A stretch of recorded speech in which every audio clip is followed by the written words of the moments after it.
Hi, നമ്മുടെ cooking, baking ഇങ്ങനെയുള്ള കാര്യങ്ങളിലെല്ലാം ഒഴിച്ചുവിടാൻ പറ്റാത്തൊരു സംഭവമാണ്. ഒന്നല്ല, രണ്ട് സംഭവങ്ങളാണ് ബേക്കിംഗ് പൗഡറും ബേക്കിംഗ് സോഡയും അല്ലേ. പക്ഷെ നമ്മളിൽ എത്ര പേർക്കറിയാം ഇതിൻ്റെ ഒരു റിയൽ ഡിഫറൻസ്? കണ്ടു കഴിഞ്ഞാൽ ഇത് രണ്ടും ഒരുപോലെ ഇരിക്കും അല്ലേ. അപ്പോൾ നമുക്ക് ഇന്നത്തെ ഈ ഒരു വീഡിയോയിൽ ബേക്കിംഗ് പൗഡറിൻ്റെയും ബേക്കിംഗ് സോഡയുടെയും നല്ലതായിട്ട് ആ വ്യത്യാസം എന്താണെന്നുള്ളത് മനസ്സിലാക്കാം. ഓക്കെ, ആദ്യം തന്നെ പറയട്ടെ, ഇത് രണ്ടും ഒരു സെയിം പർപ്പസാണ് സെർവ് ചെയ്യുന്നത് അല്ലേ. രണ്ടും റേസിങ് ഏജൻസ് ആണ്, അല്ലെങ്കിൽ ലിവനിങ് ഏജൻസ് എന്ന് പറയും. അതായത് നമ്മുടെ ഏതിലാണോ ആഡ് ചെയ്യുന്നത്, അല്ലെങ്കിൽ ബ്രെഡ്സ് ആവട്ടെ, കേക്ക്സ്, മഫിൻസ്, എന്തിലാണെങ്കിലും ഇത് ആ ഒരു സംഭവം ഒന്ന് റേസ് ചെയ്ത് നല്ല ഫ്ലഫി ആയിട്ട് വരുന്നതിന് വേണ്ടിയിട്ടാണ് നമ്മൾ ഇത് രണ്ടും ആഡ് ചെയ്യുന്നത്. ഇത് രണ്ടും നമ്മുടെ ഫുഡിൽ ആഡ് ചെയ്യുമ്പം എന്താ സംഭവിക്കുന്നത്? ഇത് produces carbon dioxide. Carbon dioxide അതായത് എയർ ബബിൾസ് ഉണ്ടാകും. നമ്മളിത് നമ്മുടെ ബാറ്ററിൽ എന്തിലാണെങ്കിലും ആഡ് ചെയ്യുമ്പം നമ്മൾ കണ്ടിട്ടില്ല, അതിങ്ങനെ പതഞ്ഞ് വരും അല്ലേ. അപ്പം അത് എന്താണ് ചെയ്യുന്നതെന്ന് പറഞ്ഞാൽ കാർബൺ ഡൈ ഓക്സൈഡാണ് പ്രൊഡ്യൂസ് ചെയ്യുന്നത്.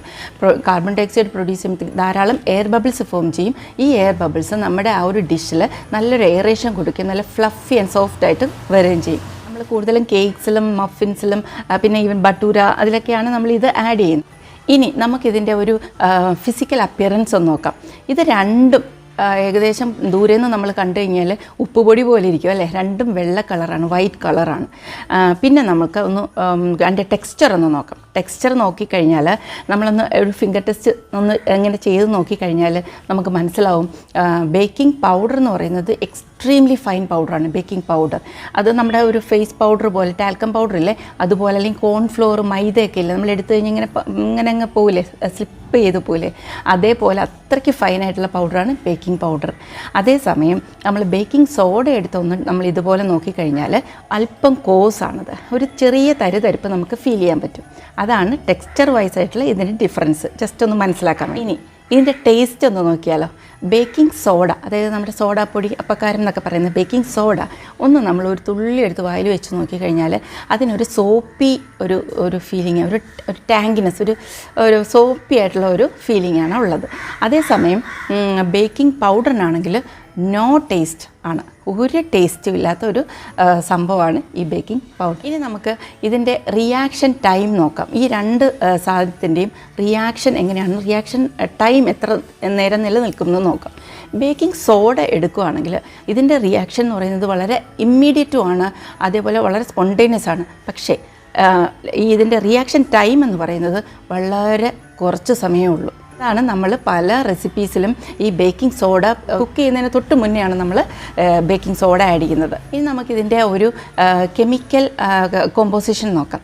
ബേക്കിംഗ് സോഡ എന്ന് പറയുന്നത്, അതായത് അപ്പക്കാരം എന്നൊക്കെ പറയുന്നത് സോഡിയം ബൈ കാർബണേറ്റ്, അതാണ് അതിൻ്റെ കെമിക്കൽ നെയിം എന്ന് പറയുന്നത്. ഓക്കെ, ഇത് ഒരു ബേസാണ്, ആൽക്കലൈൻ ആയിട്ടുള്ളൊരു സബ്സ്റ്റൻസ് ആണ്.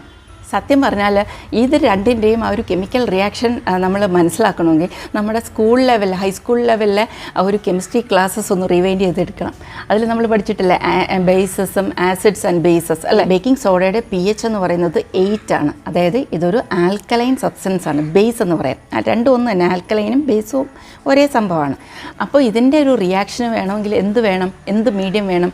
ആസിഡിക് മീഡിയം വേണം. ഓക്കെ, അതായത് ബേക്കിംഗ് സോഡയ്ക്ക് റിയാക്ട് ചെയ്യണമെങ്കിൽ ഒരു അസിഡിക് മീഡിയം എന്തായാലും മസ്റ്റാണ്. അതുകൊണ്ടാണ് റെഡ് വെൽവെറ്റ് കേക്കിലൊക്കെ അതുണ്ടാക്കുന്നവർക്കറിയാം, ലാസ്റ്റിൽ നമ്മൾ വിനീഗറിൽ ബേക്കിംഗ് സോഡ ആഡ് ചെയ്തപ്പോൾ ഇങ്ങനെ നല്ല പതഞ്ഞ് വരും, എന്നിട്ട് അതിൽ ബാറ്ററിലേക്ക് നമ്മൾ ആഡ് ചെയ്യുന്നത്. ഈ ഒന്നുകിൽ അതിൽ ഏതെങ്കിലും തരത്തിലുള്ളൊരു ആസിഡിക് മീഡിയം ഉള്ള റെസിപ്പീസിൽ മാത്രമേ നമ്മൾ ബേക്കിംഗ് സോഡ ചേർത്തിട്ട് കാര്യമുള്ളൂ. അല്ലാതെങ്കിൽ അതിന് എഫക്റ്റ് ഇല്ല, വെറുതെയാണ് ചേർക്കുന്നത്. അത് നമ്മൾ മനസ്സിലാക്കിയിരിക്കണം. ഒന്നുകിൽ നമ്മൾ അതിൽ തൈര് ഉണ്ടാവണം, അല്ലെങ്കിൽ നാരങ്ങ നീര്, അല്ലെങ്കിൽ കൊക്കോ പൗഡർ അസിഡിക്കാണ് കേട്ടോ. അതേപോലെ സാധാരണ വിനിഗർ, അങ്ങനെയുള്ള എന്തെങ്കിലും ഒരു ആസിഡിക് മീഡിയം ഉള്ള റെസിപ്പീസിൽ മാത്രമേ ബേക്കിംഗ് സോഡ ആഡ് ചെയ്തിട്ട് അതിന് കാര്യമുള്ളൂ, എഫക്റ്റ് ഉള്ളൂ. അപ്പോൾ ഈ ആസിഡിക് മീഡിയത്തിൽ നമ്മൾ ബേക്കിംഗ് സോഡ ആഡ് ചെയ്യുമ്പോൾ എന്താ സംഭവിക്കുന്നത്? ബേക്കിംഗ് സോഡ ആൽക്കലൈൻ പ്ലസ് ഈ ആസിഡും കൂടെ ചേരുമ്പോഴത്തേക്ക് കാർബൺ ഡൈ ഓക്സൈഡ് ഫോം ചെയ്യും. അപ്പോഴാണ് എയർ ബബിൾസ് ഉണ്ടായിട്ട് നമ്മുടെ ഈ ഡിഷ് നല്ല ഇങ്ങനെ പൊന്തി വരുന്നത്. നമ്മളിതൊന്നും അറിയാതെയാണ് ഇതെല്ലാം ആഡ് ചെയ്യുന്നത്. പക്ഷേ ഇതിവിടെ നമ്മൾ മനസ്സിലാക്കിയിരുന്ന കുറച്ചുകൂടെ നമ്മൾ ചെയ്യുമ്പോൾ നമുക്കത് മനസ്സിലാവും എന്താണ്. ഇനി നമുക്ക് ബേക്കിംഗ് പൗഡറിനെ പറ്റി നോക്കാം. ബേക്കിംഗ് പൗഡർ കുറച്ചുകൂടെ കോംപ്ലിക്കേറ്റഡ് ആണ് കേട്ടോ. സത്യം പറഞ്ഞാൽ ബേക്കിംഗ് പൗഡറിന് അതിന് റിയാക്ട് ചെയ്യാൻ വേണ്ടിയിട്ട് വേറെ പുറമേന്ന് ഒരു ആസിഡിക് മീഡിയം ഒന്നും വേണ്ട. അതിന് കാരണമുണ്ട്. ബേക്കിംഗ് പൗഡറിൽ തന്നെ അതിനുള്ള ആസിഡിക് ട്രിഗർ അതിലുണ്ട്. സത്യം പറഞ്ഞാൽ ഈ ബേക്കിംഗ് പൗഡർ എന്ന് പറയുന്നത് it's A mix of baking soda and an acidic medium. Acidic medium പൊതുവേ ക്രീം ഓഫ് ടാർട്ടാർ എന്ന് പറയും. ക്രീം എന്നൊന്നും കേട്ട് പേടിക്കേണ്ട, ഇറ്റ്സ് എ പൗഡർ. അതൊരു പൗഡർ ഫോമാണ്. ടാർട്ടാറിക് ആസിഡിൻ്റെ പൗഡർ ഫോമിനെയാണ് നമ്മൾ ക്രീം ഓഫ് ടാർട്ടാർ എന്ന് പറയുന്നത്. അപ്പോൾ ഇത് രണ്ടും കൂടെ മിക്സ് ചെയ്ത് വെച്ചിരിക്കുന്നതിനെയാണ് എന്ത് പറയുന്നത്? Baking powder. ഓക്കെ. അപ്പോൾ അതുകൊണ്ട് ഇതിന് സെപ്പറേറ്റ് ആയിട്ട് വേറെ ആസിഡിക് മീഡിയം ഒന്നും വേണ്ട, ഇതിൽ തന്നെ അതുണ്ട്. ഇനി ഇതെപ്പോഴൊക്കെയാണ് റിയാക്ട് ചെയ്യുന്നതെന്ന് ഞാൻ പറയാം. ബേക്കിംഗ് പൗഡർ 2 സ്റ്റേജാണ് അതിൻ്റെ റിയാക്ഷൻ.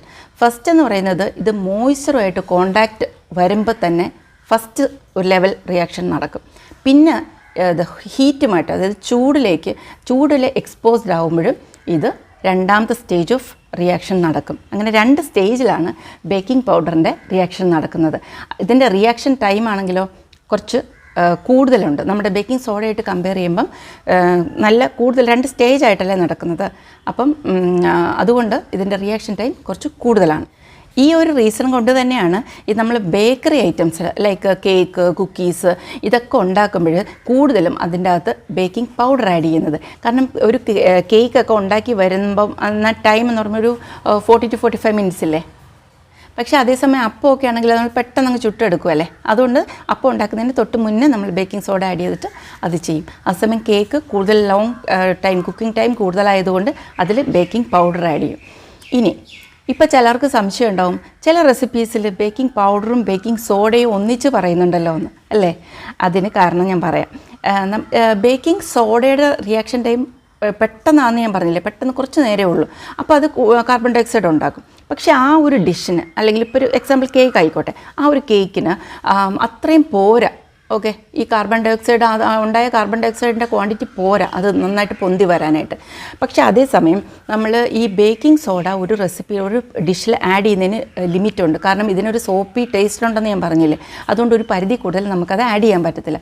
അതുകൊണ്ടാണ് നമ്മൾ ബേക്കിംഗ് പൗഡർ കൂടെ ഇതിൽ ആഡ് ചെയ്യുന്നത്. ബേക്കിംഗ് പൗഡറിന് പ്രത്യേകിച്ച് ടേസ്റ്റ് ഒന്നുമില്ല.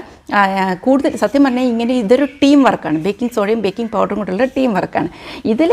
പക്ഷേ കൂടുതൽ ജോലി ചെയ്യുന്നത് ബേക്കിംഗ് പൗഡർ തന്നെയാണ്.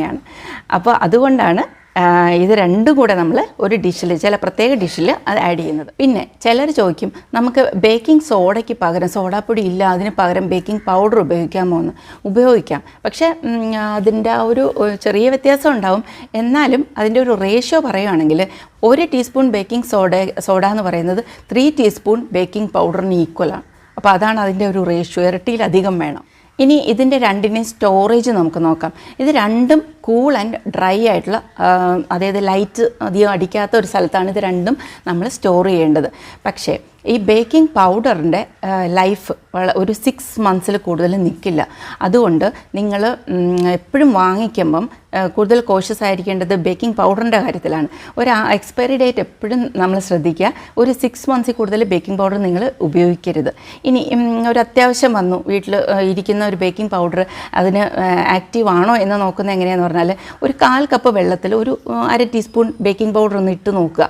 അപ്പോൾ അത് ഇങ്ങനെ നല്ലതായിട്ട് ഫ്രോത്തി ആയിട്ട് വരുന്നുണ്ടെങ്കിൽ, ഒന്ന് പതഞ്ഞ് വരുന്നുണ്ടെങ്കിൽ അത് ആക്റ്റീവാണ്, ഉപയോഗിക്കാം അത്യാവശ്യത്തിന്. ഓക്കെ.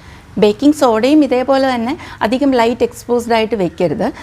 ഇതിൻ്റെ ലൈഫ് എന്ന് പറയുന്നത് ബേക്കിംഗ് പൗഡറിനേക്കാളും കൂടുതൽ നാളിത് ആക്റ്റീവായിട്ടിരിക്കും. പക്ഷേ ഗ്രാജുവലി അതിൻ്റെ ഒരു സ്ട്രെങ്ത് കുറഞ്ഞു വരും. എന്നാലും അതിൻ്റെ ലൈഫ് എന്ന് പറയുന്നത് ബേക്കിംഗ് പൗഡറിനേക്കാളും കൂടുതൽ നാൾ ഇത് നിൽക്കും. അതും ഇതേപോലെ നമുക്ക് ആക്റ്റീവ് ആണോ എന്ന് നോക്കണമെങ്കിൽ 1 ടേബിൾ സ്പൂൺ വിനീഗർ എടുക്കുക. അതിൻ്റെ അകത്തൊരു 1/2 ടീസ്പൂൺ ബേക്കിംഗ് സോഡ ഒന്ന് ഇട്ട് നോക്കുക. പതഞ്ഞിങ്ങനെ വരുന്നുണ്ടെങ്കിൽ അത് ആക്റ്റീവാണ്, നിങ്ങൾക്കത് ഉപയോഗിക്കാം. ഓക്കെ. അപ്പോൾ ഇതാണ് നമുക്കിതിൻ്റെ ആക്റ്റീവാണോ എന്നൊക്കെ നോക്കേണ്ട കാര്യങ്ങൾ.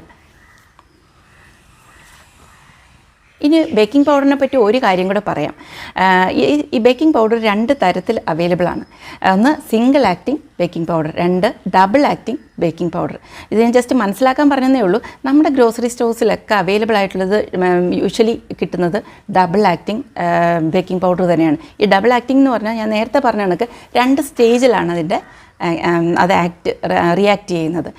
അതായത് മോയ്സ്ചറുമായിട്ട് ഇത് കോണ്ടാക്റ്റ് വരുമ്പോഴും പിന്നെ ഹീറ്റുമായിട്ട് എക്സ്പോസ്ഡ് ആകുമ്പോഴും. സിംഗിൾ ആക്ടിംഗ് എന്ന് പറയുമ്പോഴത്തേക്ക് അത് നമ്മുടെ നാട്ടിൽ അത്ര അവൈലബിൾ അല്ല. അത് ഏതെങ്കിലും ഒരു സ്റ്റേജിൽ മാത്രമേ ആക്റ്റീവ് ആവുള്ളൂ, റിയാക്ട് ചെയ്യത്തുള്ളൂ. നമ്മളെപ്പോഴും യൂസ് ചെയ്യുന്ന 2 ഇൻഗ്രീഡിയൻസ് ആണ്. ഇതിൻ്റെ ഡിഫറൻസ് നമ്മൾ മനസ്സിലാക്കിയിരുന്നാൽ അത് കുറച്ചുകൂടെ ഒരു നല്ലതല്ലേ നമ്മളത് ഉപയോഗിക്കുമ്പോൾ, അല്ലേ? അപ്പോൾ അതുകൊണ്ടാണ് ഞാനിത് ഷെയർ ചെയ്തത്. നിങ്ങൾക്ക് ഈ ഒരു വീഡിയോ ഇഷ്ടപ്പെട്ടിട്ടുണ്ടെങ്കിൽ നിങ്ങൾ നിങ്ങളുടെ ഫ്രണ്ട്സിനും കുക്കിങ്ങൊക്കെ സ്റ്റാർട്ട് ചെയ്യുന്ന കൊച്ചു പിള്ളേർക്കും ഒക്കെ ഒന്ന് ഷെയർ ചെയ്ത് കൊടുക്കുക കേട്ടോ. ഓക്കെ, അപ്പോൾ നമുക്ക് ഇതുപോലെ മറ്റൊരു ഇൻട്രസ്റ്റിംഗ് റെസിപ്പി ആയിട്ട് നമുക്ക് വീണ്ടും കാണാം. അതുവരെയ്ക്കും ബൈ.